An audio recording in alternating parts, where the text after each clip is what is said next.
اور فراز چاہیے کتنی محبتیں تجھے، ماؤں نے تیرے نام پہ بچوں کا نام رکھ دیا۔ میں نے سینکڑوں ہزاروں لوگوں کو دیکھا ہے جن کے یہاں جب بیٹا پیدا ہوا تو انہوں نے اس بیٹے کا نام عمران رکھا۔ آج میرے ساتھ عمران خان صاحب موجود ہیں۔ السلام علیکم۔ وعلیکم السلام۔ کتنی خوشی ہوتی ہے، یہ فراز کا شعر ہے، ماؤں نے میرے نام پہ بچوں کا نام رکھ دیا۔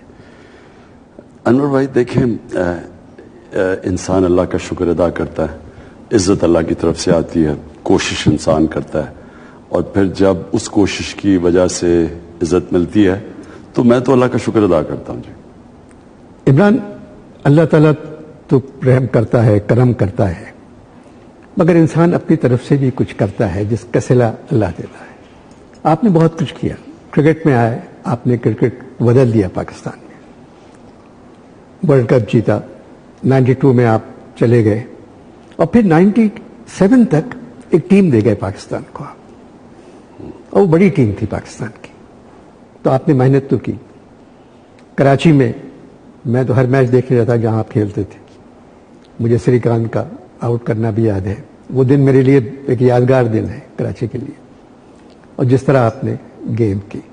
اوول میں ورلڈ کپ میں میچ دیکھ رہا تھا، آپ ڈیپ اسکوائر لیگ پہ کھڑے ہوئے تھے، پل کیا، اسکوائر لیگ سے بھاگتے ہوئے ڈیپ میں ڈاؤن کی طرف آئے، اور دونوں ہاتھ سے زمین پہ لیٹ کے آپ نے وہ جہاں آپ نے کیچ کیا وہیں میں بیٹھا ہوا تھا۔ اچھا، تو میں نے کہا یہ ان کے ہاتھ تربوز کے برابر ہے، کیونکہ جس طرح وہ کیچ کیا آپ نے، اور پھر آپ کی طرف لوگ بھاگتے آئے تو آپ نے وہی کیا کہ جو آپ ہمیشہ کرتے ہیں۔ ٹھیک ہے، ٹھیک ہے۔ تو یہ جو ایک کام کرنے کے بعد، کچھ حاصل کرنے کے بعد ایک دم ذرا سا یوں زیادہ نہیں خوش ہوتے آپ؟ انور بھائی دیکھیں، خوشی تو ہوتی ہے، لیکن جو سپورٹس میں انسان سیکھتا ہے نا جی، ایک بڑا زندگی کے لیے ایک بڑا اہم لیسن سیکھتا ہے کہ جو سکسیس ہوتا ہے آپ کا، یہ ہمیشہ کے لیے نہیں ہوتا، یہ ایک عارضی طور پہ ہوتا ہے۔ وہ انجوائے کرو، لیکن یہ یاد رکھو کہ یہ ہمیشہ نہیں رہے گا، یعنی برا وقت بھی آئے گا، اور پھر جب برا وقت آتا ہے تو آپ میں پھر یہ حوصلہ آ جاتا ہے کہ یہ برا وقت سے میں نکل جاؤں گا، تو آپ ڈیمورلائز نہیں ہو جاتے۔ 79 کے ورلڈ کپ میں سری لنکا کے خلاف آپ نے ایک دفعہ 102 بنائے، ایک مرتبہ 79 بنائے، ایک مرتبہ 72۔ انگلینڈ کے خلاف ایک مرتبہ نمبر 3 چلے گئے آپ، اور آپ نے 62 بنائے۔ ان میچز میں آپ نے سرفراز اور شاہد سے بالنگ کرائی، خود نہیں کی بالنگ ان میچز میں۔ اصل میں جی 83 میں تو جو ورلڈ کپ تھا، میں پہلی دفعہ کیپٹن بنا، میری ٹانگ ٹھیک نہیں تھی، میں تو ایز اے بیٹسمین کھیل رہا تھا، اور بہت بیٹنگ کی آپ نے، بہت اسکور کیا جی۔ میں ایز اے بیٹسمین، کیونکہ میری ٹانگ کی وجہ سے میں وہ بولنگ نہیں کر سکا۔ 3 سال جو اپنی پیک پہ تھے، جب سب سے تیز بولنگ کر رہا تھا، اور فاسٹ بولر کی پیک ہوتی صرف کوئی 6 سال ہے جو اب سب سے پیک پہ ہوتا ہے، تو اس میں سے 3 سال تو میرے چلے گئے، میری ٹانگ ٹوٹی ہوئی تھی۔ کراؤڈ کو اس وقت تو فیس نہیں کر سکتے تھے کیونکہ پیٹ ہوتی تھی کراؤڈ کی طرف آپ کی، اب آپ کراؤڈ کے سامنے کھڑے رہتے ہیں اور بہت اچھی طرح فیس کر رہے ہیں۔ تو یہ کرکٹ میں جب سیاست شروع ہوئی تو آپ نے کرکٹ چھوڑ دی اور پھر سیاست میں آ گئے۔ اور میں آپ سے ایک بات کہوں، اس ملک میں ہوائیں چلتی ہیں، ان ہواؤں سے ایک بے ایمانی کی خوشبو آتی ہے جو پہلے بہت دنوں سے آ رہی ہے، مگر ایک جھونکا ہوا کا ایسا آتا ہے جو ایمانداری کا لگتا ہے، اور وہ جھونکا آپ کی طرف سے آتا ہے۔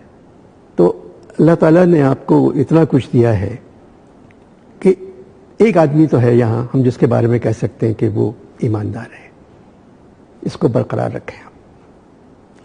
انور بھائی دیکھیے، میں آپ کو بتاؤں، ایک تو میری والدہ کا میں جتنا شکر ادا کروں کا، میں انہوں نے میرے جو ویلیوز دیے، اور جو ان کے جو والد تھے، وہ مجھے ہمیشہ اپنے والد کا بتاتی تھی، میرے نانا کا، کہ وہ انہوں نے اپنی ساری زندگی کو ماڈل کیا ہوا تھا نبی صلی اللہ علیہ وسلم کی زندگی پہ، تو وہ سارا کچھ، وہ کھاتے بھی شاید ان کو پسند تھا یا کھجورے، یعنی انہوں نے بالکل اپنی زندگی اور سچے اور بڑی ان کی عزت تھی جی ساروں کی. تو مجھے وہ ایک رول ماڈل تھے. وہ کرکٹ بھی کھیلتے تھے, گورنمنٹ کالج کے وہ کرکٹ میں بھی کیپٹن تھے اور پڑھائی میں بھی بہت اچھے تھے. تو ہمیں شروع سے میری والدہ نے ان کا بتایا ہے کہ ان کا کیریکٹر کیا تھا, وہ سچے آدمی تھے. اور والدہ بڑی, کیونکہ والدہ سے زیادہ انٹریکشن تھا. میرے والد کام کرتے تھے, یعنی ان سے میرے بچپن میں ویسے بھی والدہ کا بہت بڑا انفلوئنس ہوتا ہے. اور اس لیے میں سمجھتا ہوں کہ ماں کا رول بہت امپورٹنٹ ہے معاشرے میں. مغربی معاشرے کو بڑا نقصان پہنچا کہ ماں کے رول کو انہوں نے ڈی ویلیو کیا. لیکن میرا یہ جو آپ نے بات کی نا جی کہ پاکستان کی جو حالات ہیں, اس میں کوئی شک نہیں کہ ہم نیچے سے نیچے جاتے جا رہے ہیں. اور اس کی ایک بہت بڑی وجہ ہے جی کہ جو رول ماڈلز ہیں ہمارے قائد اعظم کے بعد, آہستہ آہستہ ہمارے رول ماڈلز کی جو کیریکٹر تھا, جو ان کی سچائی تھی, جو ان گراف نیچے جا رہا, وہ نیچے سے نیچے جاتا رہا. اور میں سمجھتا ہوں کہ آج ہم اپنی راک باٹم پہ پہنچ گئے ہیں.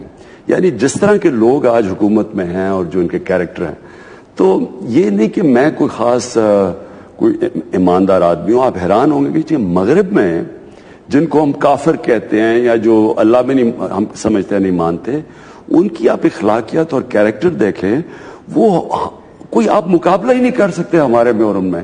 آپ سوچیں کہ برازیل کے پریزیڈنٹ کو جھوٹ بولنے پہ نکالا, نکسن کو جھوٹ بولنے پہ ریزائن کرنا پڑا, ہیرلڈ میکملن برطانیہ کے پرائم منسٹر کو جھوٹ بولنے پہ جانا پڑا. یعنی ان کی اخلاقیات دیکھیں اور ہماری دیکھیں, یعنی ہمارا کوئی مانتا ہی نہیں ہے کہ سچ بولتے ہیں. سچائی پہ بات ہو رہی ہے, ظاہر ہے اگر سچائی پہ بات ہوگی تو بہت ہی کم ہوگی. تو تھوڑا انتظار کرتے ہیں, پھر میں آپ سے بات کروں گا. حاضر ہیں, سچائی پہ بات ہو رہی تھی. خان صاحب, آپ کے بیٹے باہر رہتے ہیں. ایک دفعہ آپ نے کہا تھا کہ مجھے ایک ہی دکھ ہے کہ میں اولاد میری باہر ہے. مگر آپ کو اندازہ نہیں ہے جتنی یوتھ ہے پاکستان کی وہ آپ کی اولاد ہے. کہ پہلی مرتبہ کراچی میں آپ لوگوں نے حصہ لیا تھا الیکشنز میں, تحریک انصاف نے. میں ڈیفنس میں رہتا ہوں, تو میرے گھر والے, میری بہن زہرا نگاہ شاعرہ ہیں جی, جنگل کا قانون جن کی نظم, جی جی جی, تو وہ صبح 8 بجے پہنچ گئی تھیں آپ کو ووٹ دینے کے لیے. طبیعت بھی ٹھیک نہیں تھی ان کی, مگر میں نے دیکھا تھا کہ چھوٹے بچے ہیٹ پہنے ہوئے کرسی لا کے دے رہا ہے, کوئی پانی لا کے دے رہا ہے, کوئی شربت لا کے دے رہا ہے. مطلب ایک تہذیب تمیز کا گہوارہ تھا وہ. تو وہ اب جیسے میرے گھر کا مالی جو ہے وہ پاگل تھا آپ لوگوں کے پیچھے. سڈنلی مجھے لگ رہا ہے خان صاحب کچھ گیپ آ رہا ہے. تو اس کی مطلب, کیونکہ ہم تو ایمانداروں کی طرف دیکھتے ہیں, تو پھر یہ گیپ کیوں آ رہا ہے؟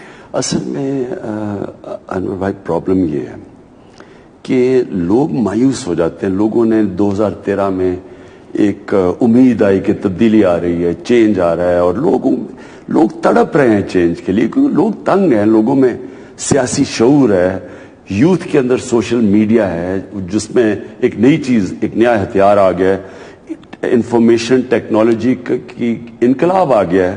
آپ ایک بٹن دباتے ہیں ٹویٹر کے اندر اور لاکھوں لوگوں کے پاس انفارمیشن پہنچ جاتی ہے. تو اس میں ایک ایسا شعور آ گیا ہے, اور جتنا شعور بڑھتا جا رہا ہے اتنی ایک تبدیلی کے لیے ایک خواہش یوتھ میں بڑھتی جا رہی ہے, لوگوں میں بڑھتی جا رہی ہے. اب ہوا یہ کہ 2013 میں لوگوں نے بڑی امیدیں لگائیں, باہر سے آئے, لوگوں نے ووٹ ڈالنے کی کوشش کی, اور پھر انہوں نے دیکھا کہ اس ووٹ سے کوئی فرق نہیں پڑا. ایک مایوسی کی لہر دوڑی پاکستان میں, اور اس کی اب مجھے تو وجہ پتا تھی کہ انہوں نے مل کے جو سٹیٹس کو ہے انہوں نے مل کے دھاندلی کی, اور دھاندلی کی انتہا کی. اب لوگوں کو تو نہیں پتا, پھر یہ میڈیا کے اوپر اتنا پیسہ چلاتے ہیں, یہ میڈیا ہاؤسز کے اوپر پیسہ, کیونکہ ان کا ساری بزنس پالیٹکس میں آ کے پیسہ بنانا ہے. وہ پھر اس پیسے کو پورا استعمال کرتے ہیں اپنے سٹیٹس کو برقرار رکھنے کے لیے. یعنی الیکشن کو دھاندلی کی, پھر میڈیا کے ذریعے مینج کیا. تو مجھے تو پتا تھا کیا ہوا ہے, دھرنا بھی میں نے اس لیے دیا. مجھے پتا تھا کہ اگر ہم نے یہ الیکٹرل پروسیس کا سسٹم ٹھیک نہ کیا, یہ پھر اگلے الیکشن میں یہ کریں گے. تو میں نے تو پوری کوشش کی. عوام میں مجھے لگا, کراچی کے لوگوں میں ایک مایوسی آئی. لیکن انور بھائی میرے خیال میں جیسے ہی جیسی جیسی اگلا الیکشن قریب آئے گا, اب تو ہماری تیاری بہتر ہے, ہم تیار بھی نہیں تھے صحیح طرح, ہمیں پتا بھی نہیں تھا کیا ہوا ہے. 80% لوگوں کو پہلی دفعہ ٹکٹ ملا, انہیں پتا ہی نہیں تھا الیکشن لڑنے کی سائنس کیا ہے. اب جب ہم لڑیں گے نا جی, بہترین کینڈیڈیٹس چوز کریں گے, اور انشاءاللہ میں خود ایک ایک کینڈیڈیٹ کو, میں جب تک میں نہیں سمجھتا, جو مجھے موقع نہیں ملا پہلے اس پچھلے الیکشن میں, جب تک میں نہیں سمجھتا کہ وہ فٹ ان کرتا ہے ہمارے کرائٹیریا پہ, ٹکٹ میں کسی کو نہیں دوں گا. صحیح کینڈیڈیٹس لے کے آئیں گے اور انشاءاللہ اس بار ہی ہم ان کا مقابلہ کریں گے. میرے ساتھ جہاز میں ایک صاحب بیٹھے ہوئے تھے, ان کا تعلق پشاور سے تھا. تو میں نے ان سے ایسے پوچھا کہ آپ پشاور میں کچھ فرق محسوس ہوا؟ میں کہنے لگے انور صاحب ایک جگہ جا کے فرق محسوس ہوا. اب لوگ جو تھانے جاتے وہاں جا کے مایوس نہیں ہوتے, واپس آتے ہوئے چہرے پہ مسکراہٹ ہوتی ہے. یہ فرق پشاور کی پولیس میں آیا ہے. تو میں چاہ رہا تھا کہ پشاور میں تعلیمی ادارے جو ہیں اور جو اوور آل ایٹماسفیئر ہے پشاور کا, اس کو بھی بدلتے ہیں. انور بھائی, میں آپ سے ریکویسٹ کروں گا ایک دفعہ آپ پلیز پشاور آئیں, خود ہی اسکولوں کا دیکھیں کہ کتنا بڑا چینج آیا ہے. اب ولسن سینٹر ایک این جی او انٹرنیشنل ادارہ ہے, اس نے پوری رپورٹ لکھی ہے پاکستان کی تعلیم پہ. انہوں نے کہا کہ سب سے بہتر اس وقت تعلیم کے اندر چینج پختونخوا میں آیا. انور بھائی آپ کو خوشی ہوگی سن کے, 34,000 بچے پرائیویٹ اسکول سے گورنمنٹ اسکولوں میں واپس گئے ہیں, یعنی گورنمنٹ اسکولوں کا سسٹم بہتر ہو گیا. اور پولیس کے علاوہ, پولیس کو ہم نے صرف ڈی پولیٹیسائز کیا. لاسٹ ایئر ہوا ہے یا یہ ایک سال میں؟ ایک سال میں 34,000 بچے پرائیویٹ اسکول سے گورنمنٹ اسکولوں میں چلے گئے. اور ہمیں یونیورسٹیز میں تھوڑا مشکل ہے, ایک سٹیٹس کو بیٹھا ہوا تھا, چینج روک رہا تھا, عدالتوں میں چلے اسٹے آرڈر لے لیتے تھے. ہسپتالوں کو اور یونیورسٹیز میں اب آپ چینج دیکھیں گے, اسکولوں میں چینج آ گیا ہے. ایک بلدیاتی نظام لے کے آئے ہیں جو کہ مغرب کی طرح پہلی دفعہ ایک پاور نیچے تک پہنچائی ہے, لوگوں کو غلامی سے ہٹایا ہے, اپنے فیصلے لوگ خود کرتے ہیں. تو چینج تو آپ, اور پھر کبھی کسی صوبے نے اپنے آنے والی نسلوں کی پرواہ نہیں کی جو ہم کر رہے ہیں. 1 ارب درخت لگا رہے ہیں صوبے کے اندر. یہ صوبے کے اندر ایک آنے والی نسلوں کے لیے کسی نے ایسی انویسٹمنٹ نہیں کی. پاکستان کی تاریخ میں ٹوٹل درخت 64 کروڑ لگائے گئے ہیں, اور ہم نے 3 سال میں 1 ارب درخت لگا رہے ہیں. یہ خیر میں یہ آپ کو چیزیں ایسی بتا رہا ہوں کہ آپ اب خود جا کے دیکھیں, آپ کو چینج نظر گا. بینک آف خیبر ہے جی, آج تک اس نے کبھی ڈیویڈنڈز دیے نہیں تھے, پچھلے 2 سال میں اربوں روپے کے ڈیویڈنڈز دیے ہیں. تو چینج تو آ گیا ہے, لیکن انفارچونیٹلی وہ کیونکہ پختونخوا مین سٹریم سے تھوڑا باہر ہے, لوگوں کو اندازہ نہیں ہوتا چینج کا. تو میں ریکویسٹ کروں گا آپ کب جا کے دیکھیں. میں آؤں گا ضرور, میں پشاور تو آتا ہوں اکثر. جو آپ کے ساتھ کٹک صاحب ہیں, تھوڑا سا ان کی صحت کا بھی خیال رکھیں. اگر پشاور کی صحت ٹھیک ہو رہی ہے تو ان کی بھی ہونا چاہیے. اتنا دبلا پٹھان تو میں نے کبھی نہیں دیکھا. آپ حیران ہو گے انور بھائی, یہ میرے ساتھ ایچ میں تھے, یہ فل کالج بلیزر ان کو ملا تھا, میرے سے 1-2 سال آگے تھے. فل کالج بلیزر ملتا ہے ان آل راؤنڈ ایتھلیٹ کو, یہ وہ تھے پرویز خٹک. تو تھوڑے سے ٹھیک کہتے ہیں, ذرا صحت کا اتنا دھیان نہیں رکھتے. اچھا, اس سے پہلے کہ میں وقفہ لوں, آپ کے جتنے جلسے ہوتے ہیں, کور تو ہوتے ہیں میڈیا پر, میں دیکھتا ہوں ان کو. ایک کام کریں, ایک تجربہ کر کے دیکھیں کہ اپنا سٹیج جو ہے وہ لوگوں کے بیچ میں لگائیں. بیک گراؤنڈ میں کچھ نہیں ہو, خالی آپ سٹیج پہ کھڑے ہو, آپ کے ساتھ اسٹوڈنٹس کھڑے ہوں, پوسٹ مین کھڑا ہو, چوکیدار کھڑے ہو, اور آپ چاروں طرف گھوم کے سب کو ایڈریس کریں تاکہ آپ کو سب دیکھیں. اتنی دور سے جو 6, 8, 10 روز لگتی ہیں کرسیوں کی, وہ تو آپ دیکھ لیتے ہیں. اور جو پیچھے اندھیرا ہوتا ہے, یہ ٹھیک کہتے ہیں, تو آپ کو سب دیکھ سکیں اور آپ سب سے مخاطب ہوں. ٹھیک ہے جی, یہ ٹرائی کروں گا. کر کے دیکھیں. کروں گا جی, میں ٹرائی کروں گا. کیونکہ اسٹیج پہ, اور آپ کے ساتھی جو ہے وفادار ہیں, وہ سامنے رہیں اسٹیج کے ساتھ. مگر اسٹیج پہ آپ کے ساتھ وہ لوگ ہوں جو آپ کو چاہتے ہیں, جو آپ سے محبت کرتے ہیں. یہ ٹرائی کریں گے جی. اچھا, اب زندگی کیسے گزرتی ہے؟ کتابیں پڑھتے ہیں آپ, مجھے معلوم ہے. جی کتابیں پڑھتا ہوں, زیادہ تر ہسٹوریکل. فکشن میرے سے پڑھی نہیں جاتی, زیادہ ہسٹری اس لیے پڑھتا ہوں کہ ہسٹری انسان کو سکھاتی ہے. وہ بھی پڑھتا ہوں, اسپرچل کتابیں بھی پڑھتا ہوں. اچھا, لگتا نہیں کہ آپ کا جھکاؤ اس طرف ہے؟ جس طرح آپ بات کرتے, جس طرح زندگی گزاری ہے آپ نے, تو میں سمجھا کہ آپ بس مسلمان ہیں, اللہ کو مانتے ہیں, نماز پڑھتے ہیں. تو یہ الغزالی وغیرہ پڑھ لیا آپ نے؟ اصل انور بھائی دیکھیں, انسان دنیا میں سے زندگی گزار لیتا ہے. کئی انسان جلدی یہ سوال پوچھتے ہیں, کئی بعد میں پوچھتے ہیں. سوال یہ 2 سوال ضرور پوچھنے ہوتے ہیں جو کہ کوئی سائنس کی کتاب میں, کوئی آپ کی سیکولر کتابوں میں نہیں اس کا جواب, کہ اس دنیا میں کیا کرنے آیا ہوں اور اس دنیا کے بعد میں کدھر جاؤں گا. یہ صرف اور صرف یہ 2 سوالوں کا جواب ہوتا ہے دین کے اندر. اور اس پہ پھر جب آپ زیادہ پڑھتے ہیں, مجھے شروع میں تو علامہ اقبال کا میں نے ان کو پڑھا, اس سے متاثر ہوا, پھر میرا بہت اس میں انٹرسٹ بڑھنا شروع ہو گیا. اور کیونکہ میں مغرب میں بھی اتنا ٹائم گزارا اور میری بیوی مغرب سے تھی, میں یعنی پوری طرح اس سوسائٹی کے بیچ میں تھا, اور پھر کیونکہ آدھا سال ادھر گزارتا تھا, آدھا پاکستان میں, یہاں بھی انٹرنچ تھا, تو میں نے جب وہ دونوں معاشروں کا جائزہ لینا شروع کیا تو میں نے آہستہ آہستہ ریئلائز کیا کہ وہ آگے ہمارے سے, ان کے ادارے بہتر ہیں, ان کے سسٹم ہے, ڈیموکریٹک سسٹم, ان کا انصاف کا نظام, سب سے امپورٹنٹ چیز ہے انصاف کا نظام ان کا ہمارے سے بہت سپیریئر ہے. ان کے رائٹس ہیں, پروٹیکٹڈ ہے, انسانیت ہے. ہمارا ہر چیز میں ان سے پیچھے ہے, سوائے 2 چیزوں میں. ہمارا بڑا زبردست فیملی سسٹم ہے, اور یہ اس کی بہت بڑی طاقت ہے جس کی ہمیں اہمیت اس لیے نہیں ہوتی کہ ہم نے وہ معاشرہ نہیں دیکھا جس میں فیملی سسٹم ٹوٹ چکا ہے مغرب کا. اور دوسرا, یہ جو انسان کا اللہ سے تعلق ہے یہ ادھر ختم ہوتا گیا ہے. یہاں عموماً ہماری جس سوسائٹی میں پھرتا تھا اس پہ تو کم ہے, لیکن مجھے کیونکہ ٹریولنگ کا بڑا یہ ٹریکنگ کا شوق ہے, پہاڑوں پہ, جنگلوں میں, سارا پاکستان میں پھرا ہوں, تو میں یہ گاؤں کے اندر عام لوگوں کی جو زندگی دیکھتا تھا, ان کی زندگی میں ایک ایکسپٹڈ فیکٹ ہے کہ ایک اللہ ہے, آخرت ہے.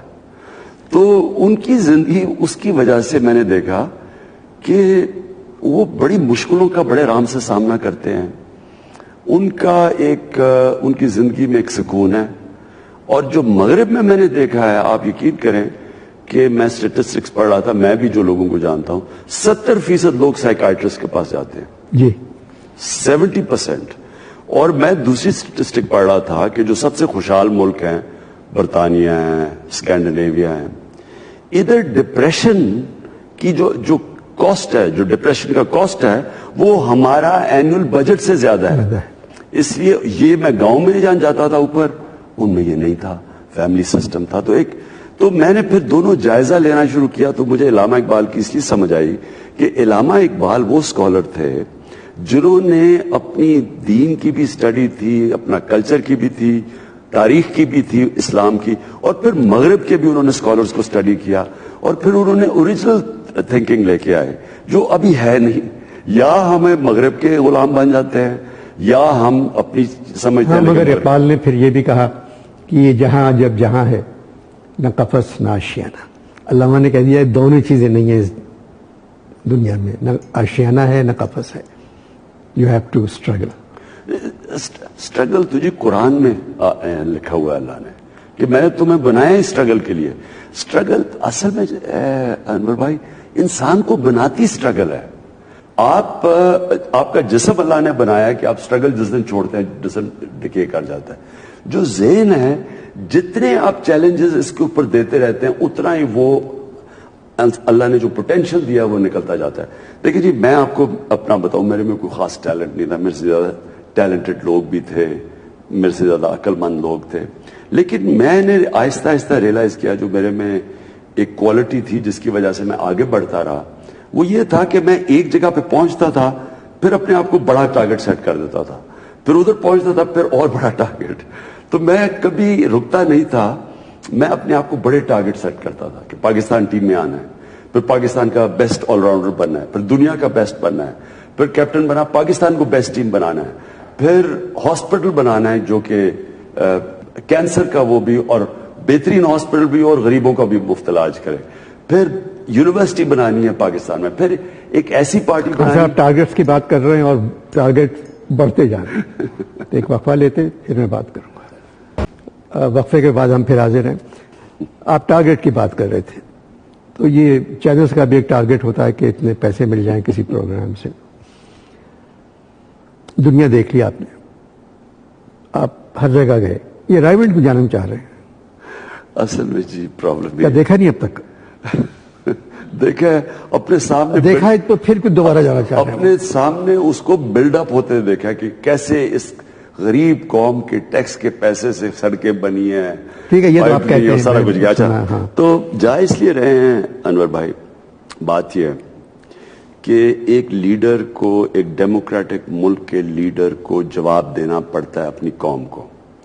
کوئی بھی ڈیموکریسی کے اندر لیڈر یہ نہیں کہہ سکتا کہ میں بادشاہ ہوں, میں جو مرضی کروں, میں قانون توڑوں, میں جواب دینے. آپ تو خود بھی لیڈر ہیں, آپ نے خود کہہ دیا کہ احتساب میرا بھی کر لیں اور ساتھ کرے میرا. حالانکہ میرا نام پیناما میں نہیں آیا, میرا اور اکٹھا کرے. لیکن یہ نہیں کر سکتے نواز شریف کہ جی احتساب ہوگا تو میں فیصلے کروں گا کس قانون کے تحت میرا احتساب ہوگا, اور پھر جواب بھی نہیں دیتے اسمبلی کو بھی نہیں, اور جو دیتے ہیں وہ غلط بیانی کرتے ہیں. تو یہ ایک ڈیموکریسی کے اندر آپ پرامن احتجاج ہر دنیا کی ڈیموکریسی میں ہوتا ہے. آپ جب آپ کو انصاف نہیں ملتا, یہ آپ کا حق ہوتا ہے کہ آپ پرامن احتجاج کریں. تو وہی کر رہا ہوں. تو میں نے ایک کلپ دیکھی تھی, اس میں میاں صاحب کسی سے کہہ رہے تھے گورے سے کہ میں نے تو ان سے کہا ہے پالیٹکس میں آئے, میں نے آفر کی ہے عمران کو کہ جوائن کریں پارٹی کو. تو آپ نے ہنس کے جواب دے دیا تھا کچھ. جی وہ ورلڈ کپ کے بعد تھا جب ہم جیت کے آئے تھے. اصل میں میرا جی پالیٹکس میں کبھی آنے کا, اس وقت بھی پلیٹ میں کچھ کھا رہے تھے. جی ورلڈ کپ کی بات ہے, انہوں نے ریسیپشن دی ہوئی تھی ورلڈ کپ جیتنے کے بعد. میاں صاحب پرائم منسٹر تھے. اصل میں جی میں پالیٹکس میں کبھی نہیں آنا چاہتا تھا, میرے اور پلان تھے. میں چاہتا تھا اسکول بناؤں, یونیورسٹی, وہ پھر بھی یونیورسٹی بنائی ہے لیکن اور بڑے پیمانے پہ.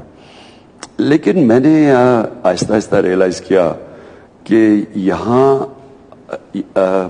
عمران خان کے لیے تو بڑی آسان زندگی ہے, سب چیزیں ہیں, نہ بھی کوئی کام کرے تو آرام سے زندگی گزار سکتا ہے. لیکن میں نے ریئلائز کیا کہ معاشرے میں جب تک ہم سوشو اکنامک جسٹس کے لیے نہیں لڑیں گے, یہ معاشرہ آہستہ آہستہ تباہی کی طرف اس لیے جائے گا کہ چھوٹا سا طبقہ امیر ہو جائے گا اور ایک غریبوں کے سمندر کے اندر ایک جزیرہ ہوگا امیروں کا. اور یہ ایک ظلم کا نظام ہے. اور جو میں مقصد سمجھوں انسان کا اس زندگی میں آنے کا, وہ مقصد ہی اللہ نے ہمیں کہا کہ انصاف قائم کرو, تو انصاف کے لیے لڑو. اکیلے آدمی کیا کر سکتا ہے؟ اصل میں جی اکیلا آدمی بھی بہت ہوتا ہے. ہم اپنے آپ کو انڈر ایسٹیمیٹ کرتے ہیں. اکیلے ہی سارے شروع ہوتے ہیں.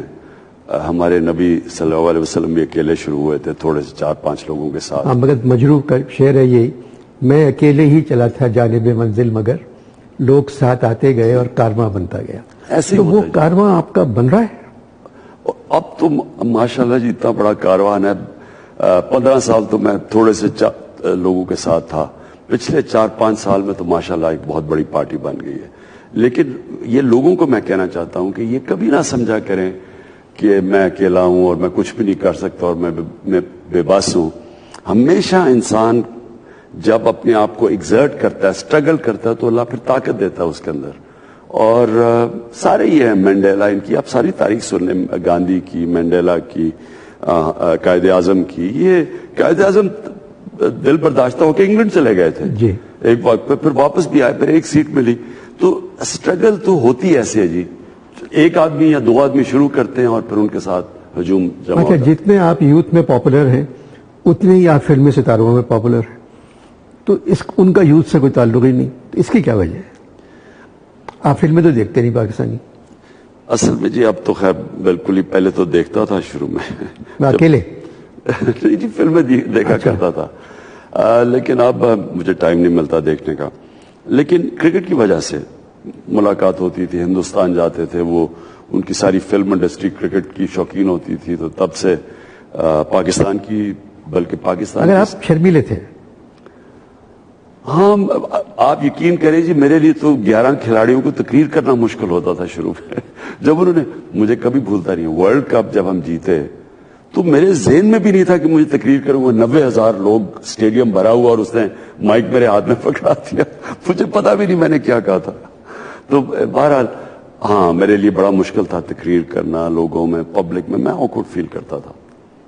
ایک خواب تو آپ کا پورا ہوا کہ آپ نے والدہ کے نام سے ایک 2 ہاسپٹل، 2 بلکہ پشاور میں، اب کراچی میں زمین اور ہے شروع ہو گیا جی انشاءاللہ کراچی میں بھی.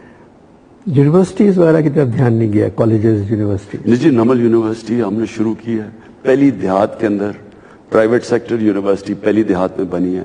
90% بچے مفت تعلیم لے رہے ہیں، اور بریڈفورڈ یونیورسٹی کی ڈگری جو کہ 2.5 کروڑ کی کم از کم پڑے ان کو اگر وہاں جا کے لیں، اور 75% بچے اردو میڈیم سکولوں سے ہیں اور ڈگری لے رہے ہیں ٹیکنیکل بریڈفورڈ کی. یہ چھوٹی ابھی شروع کی ہے. میرا اصل میں جی یہ پیشن، میرا یہ یونیورسٹی ہے. میرا میری سوچ یہ ہے کہ یہ پاکستان کی آکسفورڈ یونیورسٹی بنے. کیونکہ اس ملک میں جو اپنے آپ کو بعض وقت میں گلٹی فیل کرتا ہوں کہ میں 50-55 سال سے ٹیلی ویژن پہ آ کے لوگوں کو ہنسا رہا ہوں، خوش رکھ رہا ہوں. مجھے تعلیم کے میدان میں جانا چاہیے تھا، مجھے بچوں کو پڑھانا چاہیے تھا. میں تقریباً 5 سال سے ہر گلگت سے لے کے گوادر تک ٹریول کرتا ہوں، اور ان بچوں کے اسکولوں میں جن کو ضرورت ہے کسی چیز کی، وہ ایک ملٹی نیشنل کمپنی کی طرف سے میں ان کو دے دیتا ہوں. مگر خیبر پختونخوا میں کئی اسکول میں نے چھوٹے چھوٹے دیکھے جہاں بچے، لڑکے لڑکیاں ساتھ پڑھ رہے ہیں بیٹھ کے.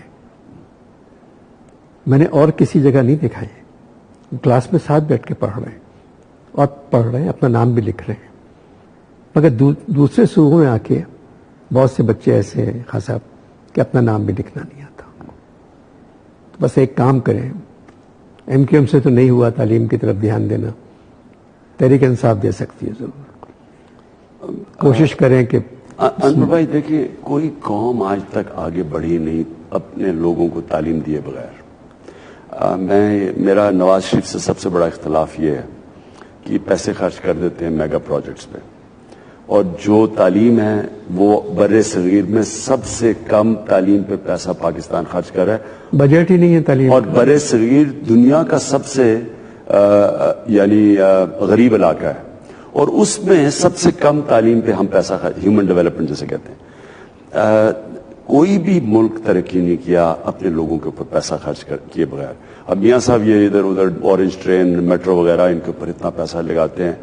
آپ سوچیں کہ جاپان اور جرمنی سیکنڈ ورلڈ وار میں بالکل تباہ ہو چکے تھے، ایک ان کی میٹرو نہیں کھڑی تھی، ایک پل نہیں تھا، ایک سڑک نہیں رہ گئی تھی، لیکن 10 سال میں کھڑے ہو گئے پھر سے، کیونکہ لوگوں میں انویسٹ ہوا تھا. انسانوں کے اوپر جب انویسٹمنٹ کرتے ہیں وہ قوم کبھی نہیں نیچے جا سکتی. آپ نے اگر یہ پل ٹوٹ جائے، بزل آ جائے، پھر تو ان کی پرائرٹیز ہی غلط ہے. ہونا ہی چاہیے جی، آپ جو بات کر رہے ہیں کہ ہمارا ٹارگٹ ہی ہونا چاہیے کہ ہم نے اپنے آپ کو تعلیم دینی ہے. تو اگلا مطلب اب 18 کے الیکشنز آ رہے ہیں، تو اس میں کوئی چینجز آئیں گی آپ کی جماعت میں؟ کیا ہوگا جب بھی الیکشن ہوتا ہے جی؟ اب انشاءاللہ ہماری کوشش ہے کہ پہلے تو کینڈیڈیٹس لے کے آئیں صحیح. ایک تو 2 آپ کو ذرا صرف میں مختصراً بتا دوں. ایک لوگوں کو الیکشن لڑنے کی سائنس آتی ہے، ایک لوگوں کو حکومت کرنے کی، گورننس کی سائنس آتی ہے. بدقسمتی سے جو الیکشن لڑتا ہے اس کو وہ گورننس نہیں آتی. یہ بہت بڑا پرابلم ہے ہماری پارلیمنٹری ڈیموکریسی میں. ہم نے اب فیصلہ کیا، جو ہمیں ایکسپیرینس ہوا پختونخوا میں، کہ ہم نے ہر صوبے کے اندر اور سینٹر میں ایک کور ایسے لوگوں کو لے کے آنا ہے جن کو گورننس کی سائنس آئے، تاکہ الیکشن بھی ہم جیتے، لیکن پھر ایسے لوگ ہوں جن کو پتا چلے کہ ملک چلانا کیسے ہے، گورننس کیا ہے. وہ بدقسمتی سے بہت بڑا پرابلم ہے. جو پولیٹیکل کلاس ہے اس کے اندر یہ سینس نہیں ہے گورننس کی.